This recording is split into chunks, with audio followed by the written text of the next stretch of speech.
don't mess with Texas, guys, because they're messing with themselves enough. They've got enough of their own problems, self-imposed problems. And this week, it's just been a slew of disgusting policies. So the latest is that a man in Galveston is suing 3 women who allegedly helped his ex-wife obtain an abortion, specifically through abortion pills.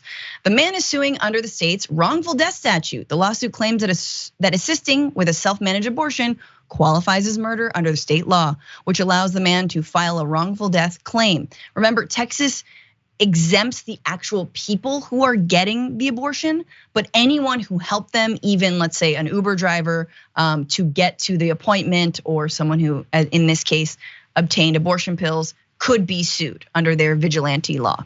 Marcus Silva is the guy's name, claims in the civil lawsuit that his then wife learned she was pregnant with his child in July 2022 after the state's total ban took effect, and discussed with 2 women how to get abortion pills. The friends allegedly discussed Aid Access, a site that ships medication, abortion drugs from overseas, but they were able to get the pills in Houston, where 2 of the women live. The pregnant woman said, "I know either way he will use it against me." According to photos of a group text attached to the suit.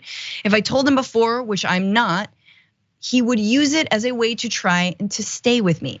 And after the fact, I know he will try to act like he has some right to the decision." Silva has asked the state court in Galveston for damages of more than $1 million, and also wants an injunction to stop the 3 women from distributing future abortion pills. But no one has been criminally charged yet.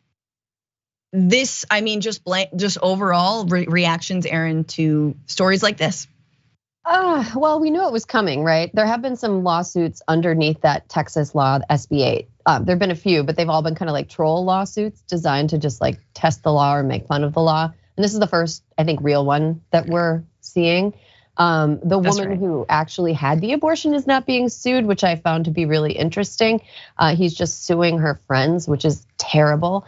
And it made me think, I feel like maybe a blue state like California should introduce something called a Goodbye Earl law. Are you familiar with that song by the Chicks, Goodbye Earl? No, but I should be. Yeah, so it's about these 2 best friends. And one of the friends is being abused by her husband.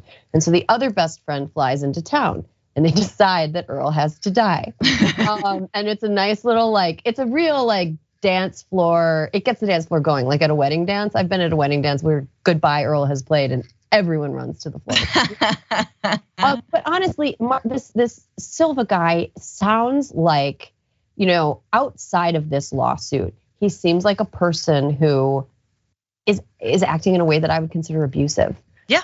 And like the state is essentially underwriting and endorsing and encouraging abusive men to be backed up by law. It's so messed up. It's not even that we don't care about the health of women. It's like we're actively empowering their abusers to go after their friends who are trying to help her receive medical care. Also, I want to say, if she was early enough in her pregnancy that abortion pills were an effective way for her to terminate her pregnancy, that's pretty early. That's that's like before you're even 3 months pregnant, before you're showing, before anything. And the idea that he has claim over her body at that phase in the pregnancy, or any real vested, it's just so top to bottom gross for me. Yep. From the abuse of this man was subjecting his former wife to the state's endorsement of that abuse, and to the fact that these women are being sued for $1 million. That's crazy. Absolutely. No, this is, but he would have been a really hands-on dad, Erin. I'm sure he would have been a great father. One of the main signs of a great dad is a person who tries to control the body of their wife. Yeah. That's what I always say. No, that's exactly right. I mean, this is what Republicans are doing, and they want women to run into the hands and the abusive arms of their partners when they cannot have an abortion, when they cannot free themselves of a child that they don't want, right? That they maybe they weren't seeking. This is not even a kid, right? Just like they don't want to be pregnant, and they definitely don't want to have their abuser's kid. So, and I'm not saying this, there's no evidence that this man was abusive, But you hear from what she said. She says, he's going to use this to try and stay with me. That's abusive. That's abusive. Right. Reproductive coercion is a form of abuse. Yes. And exactly. and like, I know we're trying to couch this and stuff, but I really think that we should expand our concept of what abuse looks like to include that, because that is straight up abusive. Yeah, absolutely. And I think that again, the fact that Roe v. Wade has been effectively overturned is unearthing all of these ancient laws. I believe it's Indiana, but you correct me if I'm wrong, where basically you can't have an abortion without the consent of your husband effectively. And so it keeps people married. So you can't simultaneously seek divorce and an abortion.